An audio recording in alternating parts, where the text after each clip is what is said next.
ಆನೇಕಲ್ ತಾಲೂಕಿನ ಹಾರಗದ್ದೆ ಗ್ರಾಮ ಪಂಚಾಯಿತಿ ವ್ಯಾಪ್ತಿಯ ಮಾದಾಪಟ್ಟಣದಲ್ಲಿರುವ ರಾಜ್ಯ ಒಕ್ಕಲಿಗರ ಜಾಗೃತಿ ಸಂಘದ ಕೇಂದ್ರ ಕಚೇರಿ ಆವರಣದಲ್ಲಿ ರಾಜ್ಯ ಒಕ್ಕಲಿಗರ ಜಾಗೃತಿ ಸಂಘದ ವತಿಯಿಂದ ನಾಡಪ್ರಭು ಕೆಂಪೇಗೌಡರ ಜಯಂತಿಯನ್ನು ಅತ್ಯಂತ ಸಡಗರ ಸಂಭ್ರಮದಿಂದ ಆಚರಿಸಲಾಯಿತು. ಇದೇ ಸಂದರ್ಭದಲ್ಲಿ ರಾಜ್ಯ ಒಕ್ಕಲಿಗರ ಜಾಗೃತಿ ಸಂಘದ ಪದಾಧಿಕಾರಿಗಳು ಮತ್ತು ಒಕ್ಕಲಿಗ ಸಮುದಾಯದ ಮುಖಂಡರುಗಳು ನಾಡಪ್ರಭು ಕೆಂಪೇಗೌಡರ ಭಾವಚಿತ್ರಕ್ಕೆ ಪುಷ್ಪ ನಮನ ಸಲ್ಲಿಸಿದರು. ಹಾಗೆಯೇ ಅನ್ನ ದಾಸೋಹ ಸೇರಿದಂತೆ ಹಲವು ಸಮಾಜಮುಖಿ ಕಾರ್ಯಕ್ರಮಗಳನ್ನು ಏರ್ಪಡಿಸಲಾಗಿತ್ತು. ಇನ್ನು ಈ ವೇಳೆ ರಾಜ್ಯ ಒಕ್ಕಲಿಗರ ಜಾಗೃತಿ ಸಂಘದ ರಾಜ್ಯಾಧ್ಯಕ್ಷರಾದ ನಾಯನಹಳ್ಳಿ ಮುನಿರಾಜು ಗೌಡ್ರು ಮತ್ತು ಸಂಘದ ಪದಾಧಿಕಾರಿಗಳು ಮಾತನಾಡಿ, ನಾಡಪ್ರಭು ಕೆಂಪೇಗೌಡರು ಕೇವಲ ಒಕ್ಕಲಿಗ ಸಮುದಾಯದ ನಾಯಕರಲ್ಲ, ಅವರು ಎಲ್ಲ ಸಮುದಾಯಗಳಿಗೂ ಆದರ್ಶಪ್ರಾಯ ನಾಯಕರಾಗಿದ್ದಾರೆ ಎಂದರು. ಕೆಂಪೇಗೌಡರು ಎಲ್ಲ ವರ್ಗದ ಜನರಿಗೂ ಒಂದೊಂದು ಪೇಟೆಯನ್ನ ನಿರ್ಮಿಸಿದ್ದಾರೆ, ಆದರೆ ಒಕ್ಕಲಿಗ ಸಮುದಾಯಕ್ಕೆ ಮಾತ್ರ ಎಲ್ಲಿಯೂ ಪೇಟೆಯನ್ನ ನಿರ್ಮಿಸಲಿಲ್ಲ ಎಂದರು. ಇನ್ನು ನಾಡಪ್ರಭು ಕೆಂಪೇಗೌಡರು ಕೇವಲ ಬೆಂಗಳೂರು ನಗರ ನಿರ್ಮಾಣಕ್ಕೆ ಮಾತ್ರ ಸೀಮಿತರಾಗದೆ ಕೃಷಿ, ನೀರಾವರಿ, ವ್ಯಾಪಾರ ಹಾಗೂ ಸಾಮಾಜಿಕ ಸಾಮರಸ್ಯಕ್ಕೆ ವಿಶೇಷ ಒತ್ತು ನೀಡಿದ್ದು, ಕೆಂಪೇಗೌಡರ ಆದರ್ಶಗಳನ್ನು ಪ್ರತಿಯೊಬ್ಬರು ತಮ್ಮ ಜೀವನದಲ್ಲಿ ಅಳವಡಿಸಿಕೊಳ್ಳಬೇಕು ಎಂದು ಕರೆ ನೀಡಿದರು. ಇನ್ನು ಕಾರ್ಯಕ್ರಮದಲ್ಲಿ ರಾಜ್ಯ ಒಕ್ಕಲಿಗರ ಜಾಗೃತಿ ಸಂಘದ ವೀರಸಂದ್ರ ರಾಜೇಂದ್ರಪ್ಪ, ಸಂಪತ್ ಕುಮಾರ್, ತಟ್ಟನಹಳ್ಳಿ ಬೈರೇಗೌಡರು, ರಘುಗೌಡ, ಹಿನ್ನಕ್ಕಿ ಚಂದ್ರಶೇಖರ್ ಗೌಡ, ರಾಮಚಂದ್ರ, ಸಿಡಿ ಹೊಸಕೋಟೆ ನಾಗರಾಜ್, ಶ್ರೀನಾಥ್, ರಾಘವೇಂದ್ರಪ್ಪ, ಮಾದಪ್ಪ, ರಾಮಣ್ಣ, ನವೀನ್, ನಾಗರಾಜು, ದೇವರಾಜು, ಸತೀಶ್, ಹನುಮಣ್ಣ, ಮಹದೇವ್, ಅನಿಲ್, ಚಿರಂಜೀವಿ, ಕುಪೇಂದ್ರಪ್ಪ, ಮುನ್ರಾಜಪ್ಪ, ಕೃಷ್ಣಮೂರ್ತಿ, ಮಂಜುನಾಥ್ ಗೌಡ, ರವಿ, ನರೇಂದ್ರ ಬಾಬು, ಎಚ್ಕೆ ರಮೇಶ್, ಶಿವಕುಮಾರ್, ಮಹೇಶ್, ಸುಬ್ಬಣ್ಣ ಮತ್ತು ರಾಜ್ಯ ಒಕ್ಕಲಿಗರ ಜಾಗೃತಿ ಸಂಘದ ಪದಾಧಿಕಾರಿಗಳು ಮತ್ತು ಒಕ್ಕಲಿಗ ಸಮುದಾಯದ ಮುಖಂಡರುಗಳು ಭಾಗವಹಿಸಿದ್ರು.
ಧರ್ಮಪ್ರಭು ಕೆಂಪೇಗೌಡರಿಗೆ, ನಾಡಪ್ರಭು ಕೆಂಪೇಗೌಡರಿಗೆ, ತ್ಯಾಗಿ ಲಕ್ಷ್ಮೀ ದೇವಿಗೆ.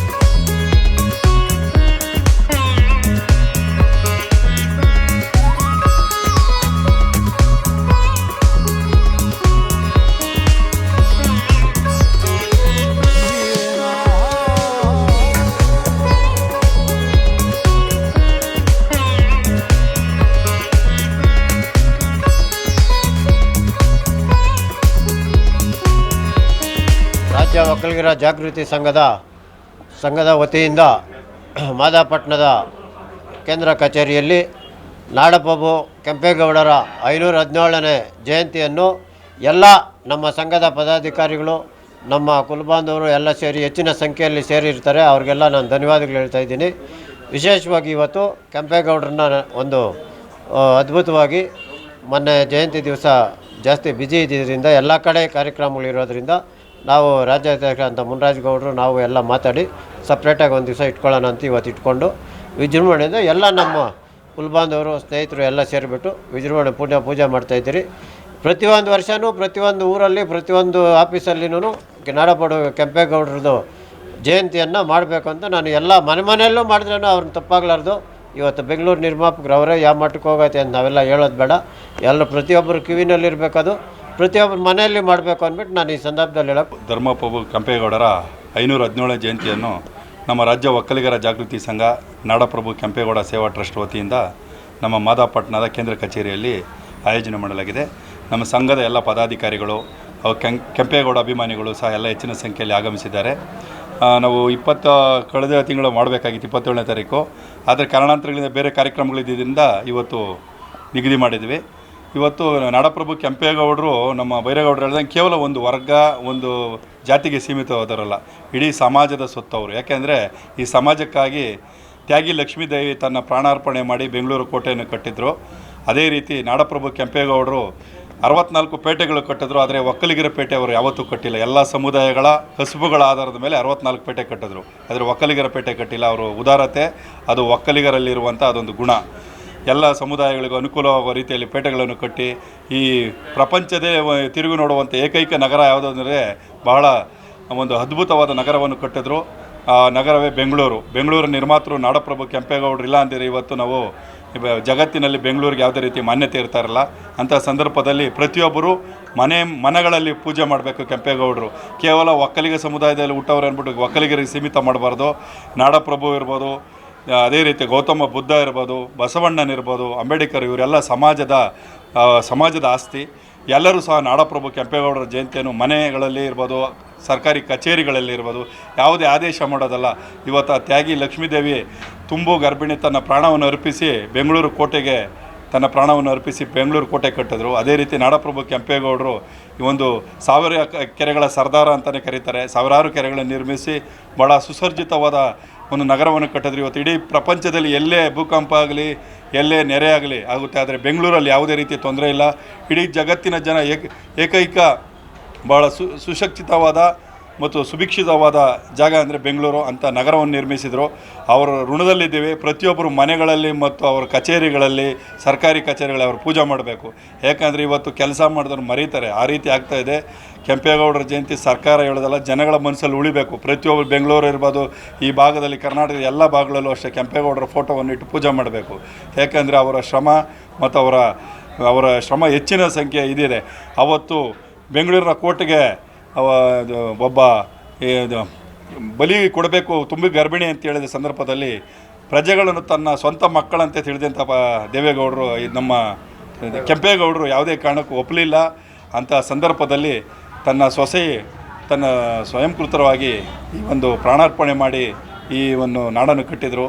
ಈ ಸಂದರ್ಭದಲ್ಲಿ ಎಲ್ಲರಿಗೂ ಹೇಳ್ತೀನಿ ಮತ್ತೊಮ್ಮೆ, ನಾಡಪ್ರಭು ಕೆಂಪೇಗೌಡರ ಜಯಂತಿಯನ್ನು ಪ್ರತಿ ವರ್ಷ ಪ್ರತಿದಿನ ಆಚರಣೆ ಮಾಡುವಂಥ ಕೆಲಸ ಆಗಬೇಕು. ಆಗ ಮಾತ್ರ ಕೆಂಪೇಗೌಡರಿಗೆ ನಾವು ಸಲ್ಲಿಸುವ ನಮನಗಳಾಗುತ್ತದೆ.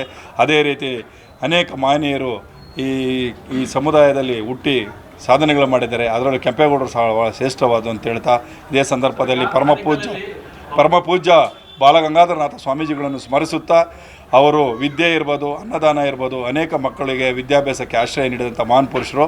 ಇವನ್ನೆಲ್ಲ ಸ್ಮರಿಸಿಕೊಂಡು ಇವತ್ತು ನಮ್ಮ ಸಂಘದಲ್ಲಿ ಈ ಒಂದು ಕಾರ್ಯಕ್ರಮವನ್ನು ಆಯೋಜನೆ ಮಾಡಿದ್ದೀರಿ. ಇನ್ನೂ ಹೆಚ್ಚಿನ ಮಟ್ಟದಲ್ಲಿ ನಮ್ಮ ಶಾಖೆಗಳಲ್ಲೂ ಸಹ ಆಚರಣೆ ಮಾಡ್ತಾಯಿದ್ದೀವಿ. ಇನ್ನೂ ಹೆಚ್ಚಿನ ಮಟ್ಟದಲ್ಲಿ ಸಮಾಜದ ಏಳಿಗೆಗಾಗಿ ಬಡವ ದೀನ ದಲಿತರು ಮತ್ತು ಎಲ್ಲ ಸಮುದಾಯಗಳಿಗಾಗಿ ನಮ್ಮ ಸಂಘ ದುಡಿತಾ ಇದೆ. ನಾವು ಪ್ರತಿಭಾ ಪುರಸ್ಕಾರ ಇರ್ಬೋದು, ಅದೇ ರೀತಿ ನೋಟ್ಬುಕ್ ಇರ್ಬೋದು, ರಕ್ತದಾನ ಶಿಬಿರಗಳಿರ್ಬೋದು, ಸರ್ಕಾರಿ ಶಾಲೆಗಳು ಮತ್ತು ಬಡವರಿಗೆ ಹೆಚ್ಚಿನ ಆದ್ಯತೆ ನೀಡ್ತಾ ಇದ್ದೀವಿ. ನಾವು ಹುಟ್ಟಿರ್ಬೋದು ಒಕ್ಕಲಿಗರ ಜಾಗೃತಿ ಸಂಘ ಆಗಿರ್ಬೋದು, ಆದರೆ ಎಲ್ಲ ಸಮುದಾಯಗಳಿಗೆ ಯಾವುದಾದ್ರೂ ಸಂಘ ಮಾಡ್ತಾ ಇದೆ ಅಂತಂದರೆ ಅದು ರಾಜ್ಯ ಒಕ್ಕಲಿಗರ ಜಾಗೃತಿ ಸಂಘ ಅಂತ ಹೇಳ್ತಾ, ಈ ಒಂದು ಕಾರ್ಯಕ್ರಮ ಭಾಳ ಯಶಸ್ವಿಯಾಗಲು ನಮ್ಮ ಸಂಘದ ಎಲ್ಲ ಕಾರ್ಯಕರ್ತರು ಮತ್ತು ಪದಾಧಿಕಾರಿಗಳು, ಅದೇ ರೀತಿ ಕೆಂಪೇಗೌಡ ಅಭಿಮಾನಿಗಳು ಎಲ್ಲ ನಮ್ಮ ಸ್ನೇಹಿತರು ಇವತ್ತು ಆಗಮಿಸಿದ್ದಾರೆ. ಅವರಿಗೆ ನಾನು ಹೃತ್ಪೂರ್ವಕವಾದ ಧನ್ಯವಾದಗಳನ್ನು ತಿಳಿಸ್ತಾ ಇದ್ದೀನಿ. ಅದೇ ರೀತಿ ನಮ್ಮ ಈ ಮಾಧ್ಯಮ ಮಿತ್ರರಿಗೆ ನಾನು ಧನ್ಯವಾದಗಳನ್ನು ತಿಳಿಸ್ತಾ ಇದ್ದೀನಿ. ಆನೇಕಲ್ನಲ್ಲಿ ಸುಮಾರು ವರ್ಷಗಳಿಂದ ಭವನ ಆಗಬೇಕು, ಕಟ್ಟಡ ಆಗಬೇಕು. ಸುಮಾರು ಇಲ್ಲಿ 65,000-70,000 ಮತದಾರರಿದ್ದಾರೆ. ಆದರೆ ಈ ಬೆಂಗಳೂರು ಕಟ್ಟಿದ್ದೆ ನಮ್ಮ ತಿಮ್ಮೇಗೌಡರು. ತಿಮ್ಮೇಗೌಡರೇ ಈ ಬೆಂಗಳೂರು ನಿರ್ಮಾಪಕರು. ಆನೇಕಲ್ನ ಈ ನಗರ ನಿರ್ಮಾಪಕರೇ ತಿಮ್ಮೇಗೌಡರು. ಅವರೆಲ್ಲ ಕಟ್ಟಿ ಆನೇಕಲ್ನ ನಾಯಕರಾಗಿದ್ದರು.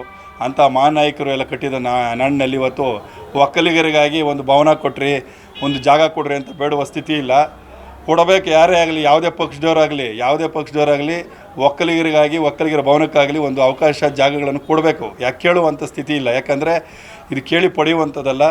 ಈ ಒಂದು ಆನೇಕಲ್ನಲ್ಲಿ ಒಂದು ಒಕ್ಕಲಿಗರ ಭವನ ಮತ್ತು ಸಮುದಾಯ ಭವನಗಳಿಗೆ ಹೆಚ್ಚಿನ ಜಾಗಗಳ ಅವಕಾಶ ನೀಡಬೇಕು ಅಂತ ಮನವಿ ಮಾಡ್ತಾ, ಸರ್ಕಾರವು ಸಹ ಇದ್ರ ಬಗ್ಗೆ ಯೋಚನೆ ಮಾಡಬೇಕು. ಯಾಕೆಂದರೆ ಇಷ್ಟೊಂದು ಜನಸಂಖ್ಯೆ ಇದ್ರೂ ಸಹ ಯಾವುದೇ ಒಕ್ಕಲಿಗ ಭವನ ಆಗಲಿ ಮತ್ತು ಸಮುದಾಯ ಭವನಗಳಾಗಲಿ ಯಾವುದೂ ಇಲ್ಲ. ಅದು ಆದಷ್ಟು ಬೇಗ ಆಗಲಿ ಅಂತ ಆಶಿಸ್ತೀನಿ. ಜಾಗೃತಿ ಸಂಘದ ವತಿಯಿಂದ ನಾಡಪ್ರಭು ಕೆಂಪೇಗೌಡರ ಜಯಂತಿಯನ್ನು ಮಾದಾಪಟ್ಟಣ ಕೇಂದ್ರ ಕಚೇರಿಯಲ್ಲಿ ಆಯೋಜನೆ ಮಾಡಿದ್ವಿ. ನಮ್ಮ ಮುನ್ರಾಜು ಗೌಡರು, ರಾಜ್ಯಾಧ್ಯಕ್ಷರಾದಂಥ ಮುನ್ರಾಜು ಗೌಡರ ನೇತೃತ್ವದಲ್ಲಿ ಎಲ್ಲ ಸಂಘದ ಪದಾಧಿಕಾರಿಗಳು ಮತ್ತು ನಮ್ಮ ಜನಾಂಗದ ಕುಲಬಾಂಧವರು, ಎಲ್ಲ ಸಮುದಾಯದ ಕುಲಬಾಂಧವರು ಸಹ ಬಂದಿದ್ದಾರೆ. ಎಲ್ಲ ಸಮುದಾಯದ ಕುಲಬಾಂಧವರಿಗೂ ಧನ್ಯವಾದಗಳನ್ನು ತಿಳಿಸುತ್ತಾ ನಾಡಪ್ರಭು ಕೆಂಪೇಗೌಡ ಜಯಂತಿಗೆ ಧನ್ಯವಾದಗಳನ್ನು ಅರ್ಪಣೆ ಮಾಡ್ತಾರೆ. 17ನೇ ಜಯಂತಿ ಕಾರ್ಯಕ್ರಮವನ್ನು ನಮ್ಮ ರಾಜ್ಯ ಒಕ್ಕಲಿಗರ ಜಾಗೃತಿ ಸಂಘ ಹಾಗೂ ಕೆಂಪೇಗೌಡ ಟ್ರಸ್ಟ್ ವತಿಯಿಂದ ಈ ದಿನ ನಮ್ಮ ಅಧ್ಯಕ್ಷರಾದ ಮುನ್ರಾಜು ಗೌಡರ ಮುಖಾಂತರ ಈ ದಿನ ಎಲ್ಲ ನಾವು ಪದಾಧಿಕಾರಿಗಳೆಲ್ಲ ಸೇರಿ ಈ ಒಂದು ಕಾರ್ಯಕ್ರಮವನ್ನು ಯಶಸ್ವಿಯಾಗಿ ನಡೆಸಿಕೊಟ್ಟಿದ್ದೀರಾ. ಆದರೆ ಇವತ್ತಿನ ದಿವಸ ನಾವು ಈ ಕುಲಬಾಂಧವರುಗಳು ನಮ್ಮ ಆನೇಕಲ್ ತಾಲೂಕಿನಲ್ಲಿ ಸಾಕಷ್ಟು ಇದ್ದರೂ ಸಹ ಆಗಲೇ ನಮ್ಮ ಅಧ್ಯಕ್ಷ ಹೇಳ್ದಂಗೆ ನಮಗೆ ಇಲ್ಲಿ ಒಂದು ಭವನ ಕಟ್ಟೋದಕ್ಕೆ ಅವಕಾಶಗಳು ಭಾಳ ಇದಾಗಿದೆ. ಎಲ್ಲ ಜನಾಂಗದ ಭವನಗಳು ಕಟ್ಟಿದ್ದಾರೆ. ಕೆಂಪೇಗೌಡರು ಎಲ್ಲ ಜನಾಂಗದನ್ನು ಪ್ರೀತಿಸ್ತಾ ಇದ್ದರೂ ಸಹ ಇವತ್ತು ಅವ್ರ ಹೆಸರಿನಲ್ಲಿ ಒಂದು ಭವನ ಇಲ್ಲ. ಅದು ನಮಗೆ ತುಂಬ ಒಂದು ದುಃಖಕರವಾದ ಸಂಗತಿನೇ.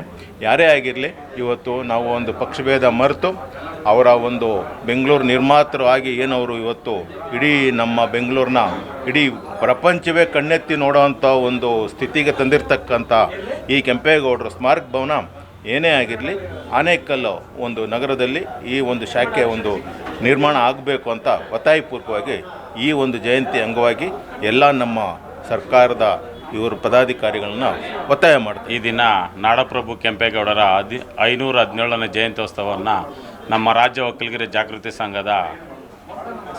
ಸಂಘ ಆಯೋಜನೆ ಮಾಡಿದೆ. ನಮ್ಮ ಅಧ್ಯಕ್ಷರ ಉಪಸ್ಥಿತಿಯಲ್ಲಿ ಹಾಗೂ ಎಲ್ಲ ಪದಾಧಿಕಾರಿಗಳು ಬಹಳ ವಿಜೃಂಭಣೆಯಿಂದ ನಾಡಪ್ರಭು ಕೆಂಪೇಗೌಡ ಜಯಂತಿಯನ್ನು ಆಚರಣೆ ಮಾಡಿದ್ದೇವೆ. ನಾಡಪ್ರಭು ಕೆಂಪೇಗೌಡರು ಒಂದು ವರ್ಗಕ್ಕೆ ಸೀಮಿತ ಆಗಿಲ್ಲ, ಎಲ್ಲ ವರ್ಗಕ್ಕೂ ಸೀಮಿತ ಆಗಿ ಬೆಂಗಳೂರನ್ನು ಸ್ಥಾಪನೆ ಮಾಡಿ 64 ಪೇಟೆಗಳನ್ನು ಕಟ್ಟಿದ್ರು. ನಮ್ಮ ಬೆಂಗಳೂರೀಗ ITBT ಸಿಟಿಯಲ್ಲಿ ದೇಶದಲ್ಲೇ ಮುಂಚೂಣಿಯಲ್ಲಿರೋ ನಗರ ಆಗಿದೆ.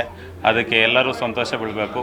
ನಮ್ಮ ಆನೇಕಲ್ ತಾಲೂಕಿನಲ್ಲಿ 60,000 to 70,000 ಮತದಾರಿದ್ದಾರೆ ಕುಲಬಾಂಧವರು. ನಮಗೆ ಇನ್ನೂ ಒಂದು ಭವನ ಕಟ್ಕೊಡಿಲ್ಲ. ಅದು ಎಲ್ಲರಿಗೂ ಬೇಸರ ಆಗ್ತಿದೆ. ಮುಂದಿನ ದಿನಗಳಲ್ಲಿ ದಯವಿಟ್ಟು ಸರ್ಕಾರ ಇದ್ರ ಬಗ್ಗೆ ಪರಿಶೀಲನೆ ಮಾಡಿ ಆನೇಕಲ್ ತಾಲೂಕಿನಲ್ಲಿ ಒಂದು ಕೆಂಪೇಗೌಡ ಭವನವನ್ನು ಮತ್ತು ಸಮುದಾಯ ಭವನ ನಿರ್ಮಿಸಿಕೊಡ್ಬೇಕು ಅಂತ ಈ ಮೂಲಕ ಕಳಕಳಿಯ ಮನವಿ ಮಾಡ್ಕೊಳ್ತಾ ಇದ್ದೇವೆ ಸರ್ಕಾರಕ್ಕೆ. ಅದೇ ರೀತಿಯಾಗಿ ಇಲ್ಲಿ ನೆರೆದಿರ್ತಕ್ಕಂಥ ಎಲ್ಲ ಕುಲಬಾಂಧವರಿಗೂ ಹಾಗೂ ಮಾಧ್ಯಮ ಮಿತ್ರರಿಗೂ ಕೆಂಪೇಗೌಡ ಶುಭಾಶಯಗಳನ್ನು ತಿಳಿಸುತ್ತಾ ನನ್ನ ಮಾತುಗಳನ್ನು ಮುಗಿಸ್ತೀನಿ. ಜೈ ಹಿಂದ್, ಜೈ ಕರ್ನಾಟಕ. ಒಕ್ಕಲಿಗರ ಜಾಗೃತಿ ವೇದಿಕೆಯಿಂದ ಅಣ್ಣ ಮುನ್ರಾಜು ಗೌಡರ ನೇತೃತ್ವದಲ್ಲಿ ಕೆಂಪೇಗೌಡರ ಜಯಂತಿಯನ್ನು ಆಚರಿಸಿದ್ದೇವೆ. ಜೈ ಕೆಂಪೇಗೌಡ. 517ನೇ ಜಯಂತ್ಯೋತ್ಸವವನ್ನು ನಮ್ಮ ಕೇಂದ್ರ ಕಚೇರಿಯಾದಂಥ ಕೆಂಪೇಗೌಡ ರಾಜ್ಯ ಒಕ್ಕಲಿಗರ ಜಾಗೃತಿ ಸಂಘದ ವತಿಯಿಂದ ನಾವೆಲ್ಲರೂ ಪದಾಧಿಕಾರಿಗಳು ಹಾಗೂ ನಮ್ಮ ಕುಲಬಾಂಧವರುಗಳೆಲ್ಲ ಸೇರಿಕೊಂಡು ಇವತ್ತು ಮಾದಾಪಟ್ಟಣ ನಮ್ಮ ಕೇಂದ್ರ ಕಚೇರಿ ಒಳಗಡೆ ಕೆಂಪೇಗೌಡ ಜಯಂತಿಯನ್ನು ವಿಜೃಂಭಣೆಯಿಂದ ಆಚರಣೆ ಮಾಡ್ತಾಯಿದ್ದೀವಿ. ಇವತ್ತಿಗೆ 500 ವರ್ಷಗಳ ಹಿಂದೆ ನಮ್ಮ ಕೆಂಪೇಗೌಡರ ಒಂದು ದೂರದೃಷ್ಟಿಯಿಂದ ನಮ್ಮ ಬೆಂಗಳೂರು ನಗರ ಯಾವ ಥರ ಬೆಳೆದಿದೆ, ಅದೇ ಥರ ಇವತ್ತು ನಮ್ಮ ರಾಜ್ಯದ ಒಂದು ಸಮಗ್ರ ಅಭಿವೃದ್ಧಿಯನ್ನು ಅವರ ಒಂದು ಮಾದರಿಯಲ್ಲಿ ನಮ್ಮ ರಾಜಕಾರಣಿಗಳಿರ್ಬೋದು, ನಮ್ಮ ನಾಯಕರುಗಳಿರ್ಬೋದು ಇವತ್ತು ತಗೊಂಡೋಗ್ತಾ ಇದ್ದಾರೆ ಅಂತ ನಾವು ಭಾವಿಸ್ಬೋದು. ಆದರೆ ಅವತ್ತಿನ ದಿನಗಳಲ್ಲಿ ಇದ್ದಂಥ ಜನಸಂಖ್ಯೆಗೆ ತಕ್ಕಂತೆ ಅವತ್ತು ಏನು ನಮ್ಮ ಮಾಸ್ಟರ್ ಪ್ಲ್ಯಾನ್ ಮಾಡಿದರು ನಮ್ಮ ಕೆಂಪೇಗೌಡರು, ಅದರ ದಿಕ್ಕನ್ನು ತಪ್ಪಿಸಿ ಯಾವುದನ್ನು ಮಾಡೋಕ್ಕಾಗ್ತಾಯಿಲ್ಲ ಅವ್ರ ಕೈಲಿ. ಯಾಕಂದರೆ ಇವತ್ತು ನಮ್ಮ ಕೆಂಪೇಗೌಡರ ದೂರದೃಷ್ಟಿ ಹಿಂಗೆ ಅಂದರೆ ಸುಮಾರು ನಮ್ಮ ಎಲ್ಲ ಸಮುದಾಯಗಳ ಅಂದರೆ ನಮ್ಮ ಒಕ್ಕಲಿಗರ ಸಮುದಾಯ ಬಿಟ್ಟು ಇನ್ನೆಲ್ಲ ಸಮುದಾಯಗಳಿಗೂ ಅವರು ಎಲ್ಲ ಪೇಟೆಗಳನ್ನು ಕಟ್ಕೊಟ್ಟಿದ್ದಾರೆ. ಬಳೆಪೇಟೆ, ರಾಗಿಪೇಟೆ, ಬಿನ್ನಿಪೇಟೆ, ರಾಣಾಸಿಂಗ್ ಪೇಟೆ, ಕಬ್ಬನ್ಪೇಟೆ, ಕುಂಬಾರಪೇಟೆ, ಇದೇ ಥರ ಸುಮಾರು 64 ಪೇಟೆಗಳನ್ನ ಕಟ್ಟಿ ಎಲ್ಲ ಸಮುದಾಯಗಳಿಗೂ ಸಹ ಅವರು ಜೀವನೋಪಾಯಕ್ಕೆ ಮತ್ತು ಏನು ಇವತ್ತು ನಮ್ಮ ಸಮಾಜಕ್ಕೆ ಬೇಕಾಗಿರ್ತಕ್ಕಂಥ ಸವಲತ್ತುಗಳು, ಜನಸಾಮಾನ್ಯರಿಗೆ ಬೇಕಂತ ಸವಲತ್ತುಗಳು ಸಿಗೋ ಥರ ಎಲ್ಲ ಪೇಟೆಗಳನ್ನು ಕಟ್ಟಿ ಅವರು ನಮ್ಮ ಬೆಂಗಳೂರನ್ನು ನಿರ್ಮಾಣ ಮಾಡ್ತಾರೆ. ಅದಕ್ಕೆ ನಮ್ಮ ವಿಜಯನಗರದ ಸಾಮ್ರಾಜ್ಯದ ಅರಸರುಗಳ ಸಹಾಯಹಸ್ತದಿಂದ ನಮ್ಮ ಪೇಟೆಯನ್ನು ಕಟ್ಟಿ ಇಷ್ಟೆಲ್ಲ ನಮ್ಮನ್ನು ಮುಂದುವರಿಸ್ಕೊಂಡು ಬಂದಿದ್ದಾರೆ. ಅವರ ಸಮುದಾಯದಲ್ಲಿ ನಮ್ಮ ಜನಾಂಗ ಅಂದರೆ ಒಕ್ಕಲಿಗರ ಜನಾಂಗ ಏನಿದ್ದೀವಿ, ಅವರ ಒಂದು ದೂರದೃಷ್ಟಿಯನ್ನು ಇಟ್ಕೊಂಡು ನಾವು ಸಹ ಅವರ ಪೇಟೆ ಕಟ್ಟೋದು ಬೇಡ, ಆದರೆ ನಮ್ಮ ಊರುಗಳನ್ನಾದರೂ ಇಲ್ಲ ನಮ್ಮ ಸಮುದಾಯಗಳನ್ನಾದರೂ ಬೆಳೆಸ್ಕೊಂಡು ಅವರ ಮಾರ್ಗದಲ್ಲಿ ನಡಿಬೇಕು ಅಂತ ಈ ಸಮಯದಲ್ಲಿ ನಾನು ಕೇಳ್ಕೊತೀನಿ. ಯಾಕಂದರೆ ಇವತ್ತು ಒಳ್ಳೆಯದಕ್ಕೆ ದಾರಿ ಸಿಗ್ತಾ ಇಲ್ಲ, ಕೆಟ್ಟದಕ್ಕೆ ತುಂಬ ದಾರಿ ಸಿಗ್ತಾ ಇದೆ. ಆ ಕೆಟ್ಟದನ್ನು ಬಿಟ್ಟು ನಮ್ಮ ಸಮುದಾಯಗಳು ಒಳ್ಳೆ ದಾರಿಯಲ್ಲಿ ನಡಿಬೇಕು. ವ್ಯವಸಾಯ ಇದುವರೆಗೂ ನಾವೆಲ್ಲ ನಡ್ಸ್ಕೊಂಬಂದಿದ್ವಿ. ಆ ವ್ಯವಸಾಯಕ್ಕೆ ಏನು ನಮ್ಮ ಸರ್ಕಾರಗಳು ನಮ್ಮ ದಿಕ್ಕಿಗೆ ವಿರುದ್ಧವಾಗಿ ಸರ್ಕಾರಗಳು ನಡ್ಸ್ಕೊಂಡು ಹೋಗ್ತಾ ಇದ್ದಾವೆ, ಅದನ್ನು ಸರಿದಾರಿಗೆ ತರಬೇಕಾಗಿರ್ತಕ್ಕಂಥ ನಮ್ಮ ಸಮುದಾಯಗಳೆಲ್ಲನೂ ಒಗ್ಗಟ್ಟಾಗಿ ಸೇರಿ ನಾವು ಹೋರಾಟ ಮಾಡಿ ಅವುಗಳನ್ನು ನಮ್ಮ ತನವನ್ನು ಉಳಿಸ್ಕೊಳ್ಳೋದಕ್ಕೆ ಪ್ರಯತ್ನ ಪಡಬೇಕು ಅಂತ ಈ ಸಮಯದಲ್ಲಿ ಎಲ್ಲರನ್ನೂ ಈ ಮೀಡಿಯಾ ಮುಖಾಂತರ ನಾನು ಕೇಳ್ಕೊಳ್ತಾ ಇದ್ದೀನಿ. ಈ ಕಾರ್ಯಕ್ರಮಕ್ಕೆ ಬಂದಿರತಕ್ಕಂಥ ಎಲ್ಲ ಕುಲಬಾಂಧವರಿಗೂ ಹಾಗೂ ಪದಾಧಿಕಾರಿಗಳಿಗೂ ಹಾಗೂ ಗ್ರಾಮಸ್ಥರಿಗೂ ಎಲ್ಲರಿಗೂ ವಂದನೆ ಹೇಳ್ತಾ ಈ ಸಮಯದಲ್ಲಿ ಮಾತಾಡೋದಕ್ಕೆ ಅವಕಾಶ ಕೊಟ್ಟಂತ ನಿಮ್ಮೆಲ್ಲರಿಗೂ ವಂದಿಸ್ತಾ ಹಾಗೂ ಮೀಡಿಯಾ ಮಿತ್ರರಿಗೂ ವಂದಿಸ್ತಾ ನಾನು 2 ಮಾತನ್ನು ಮುಗಿಸ್ತಾ ಇದ್ದೀನಿ. ಇಂದು ಎಲ್ಲ ನಮ್ಮ ಜನಾಂಗದ ಹಾಗೂ ಸರ್ವ ಸಮಾಜದ ಸದಸ್ಯರ ಸಮ್ಮುಖದಲ್ಲಿ ಭಾಳ ವಿಜೃಂಭಣೆಯಿಂದ ಆಚರಣೆ ಮಾಡ್ತಾ ಇದ್ದೀವಿ. Green city, IT city, silicon city ಅಂತ ಏನು ಕರೀತಾ ಇದೆ, ಇವತ್ತು ಅಷ್ಟು ದೊಡ್ಡ ನಗರವನ್ನು ಸುಮಾರು 500 ವರ್ಷಗಳ ಹಿಂದೆಯೇ ಎಷ್ಟೊಂದು ಮಾಡರ್ನ್ ಆರ್ಕಿಟೆಕ್ಚರ್ ಮುಖಾಂತರ ಕಟ್ಟಿರೋದು ನಮಗೆಲ್ಲ ಭಾಳ ಹೆಮ್ಮೆ. ಎಷ್ಟೆಷ್ಟೋ ಸಾಮ್ರಾಜ್ಯಗಳು ಮುಳುಗಿದ್ರೂ ಕೂಡ ನಮ್ಮ ಕೆಂಪೇಗೌಡರು ಕಟ್ಟಿದಂಥ ನಗರ ಇವತ್ತು ವಿಶ್ವ ದರ್ಜೆ ಮಟ್ಟದಲ್ಲಿ ದಿನೇ ದಿನ ಉತ್ತುಂಗಕ್ಕೆ ಬೆಳೀತಾ ಇದೆ. ಸೊ ಅಂಥ ಜನಾಂಗದಲ್ಲಿ ಹುಟ್ಟಿದಂಥ ನಾವು ಅವರ ಆದರ್ಶಗಳನ್ನು ಮೈಗೂಡಿಸ್ಕೊಬೇಕು. ಯಾವುದೇ ಒಂದು ಕೆಲಸ ಮಾಡಿದ್ರೂ ಕೂಡ ಅವ್ರು ಮಾಡಿ ಬಿಟ್ಟಂಥ ಕೆಲಸ ಅದು ಯಾವಾಗಲೂ ಹೆಜ್ಜೆ ಗುರುತಾಗಿ ಉಳಿಬೇಕನ್ನೋದಕ್ಕೆ ನಮ್ಮ ನಾಡಪ್ರಭು ಕೆಂಪೇಗೌಡರುಗಳು ಮಾಡಿರುವಂಥ ಕೆಲಸನ ಆದರ್ಶವಾಗಿ ತೊಗೊಬೇಕು ಅಂತ ಹೇಳ್ತಾ, ಈ ನಗರದಲ್ಲಿ ವಾಸಿಸ್ತಾ ಇರುವಂಥ ಜನಗಳೆಲ್ಲ ನಮ್ಮ ದೇಶದ ಬೇರೆ ಬೇರೆ ರಾಜ್ಯಗಳಿಂದ ಆಗಿರ್ಬೋದು, ಇಂಟರ್ನ್ಯಾಷನಲ್ ಸಿಟೀಸಿಂದ ಆಗ್ಬೋದು, ಇವತ್ತು ಬೆಂಗಳೂರನ್ನು ಅಷ್ಟು ದೊಡ್ಡ ಮಟ್ಟದಲ್ಲಿ ಗುರುತಿಸ್ತಾ ಇರೋದು ನಮಗೆ ಭಾಳ ಹೆಮ್ಮೆ. ಸೊ ಹಾಗಾಗಿ ಕೆಂಪೇಗೌಡ ಜಯಂತಿಯನ್ನು ಭಾಳ ವಿಜೃಂಭಣೆಯಿಂದ ಆಚರಣೆ ಮಾಡಿದ್ದೀವಿ. ಬಂದಿರುತ್ತಂಥ ತಮ್ಮೆಲ್ರಿಗೂ ಈ ಶುಭ ಸಂದರ್ಭದಲ್ಲಿ ಶುಭವನ್ನು ಕೋರುತ್ತಾ ನಮ್ಮ 2 ಮಾತುಗಳನ್ನು ವಿರಾಮವನ್ನು ನೀಡುತ್ತೆ.